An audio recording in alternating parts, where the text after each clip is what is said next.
నువ్వు వెళ్ళి స్నానం చేయనా, నేను షాప్ దాకా వెళ్ళొస్తా.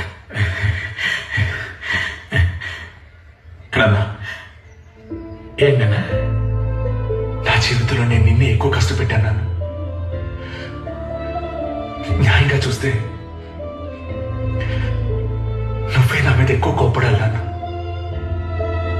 నన్ను కొట్టు తిట్టు ఏమైనా చేయనా, కానీ దయచేసి లోపలే పెట్టుకుని కుమిలిపోకు నాన్న.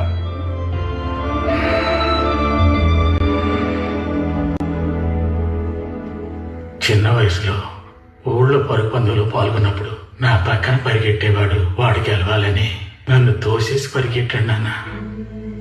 ఆ రోజు తిరిగిన కాలు ఇంకా నేను కుంటుకుంటా నడుస్తున్నాను. కానీ అదే తప్పు నా పిల్లోడు చేయలేదన్నప్పుడు నాకు చాలా సంతోషంగా ఉంది నాన్న. నీకేమైనా పర్వాలేదు, ఆ పిల్లోడి జీవితం నాశనం కాకూడదని అందరి ముందు తప్పు ఒప్పుకున్నావు చూడు, అప్పుడే నువ్వు నా కొడుకు వినిపించావు. నేను బాధపడద్దు నాన్న, తిరిగి లేచి పరిగెట్టు. నాన్న నేనున్నా, చూసుకుందాం.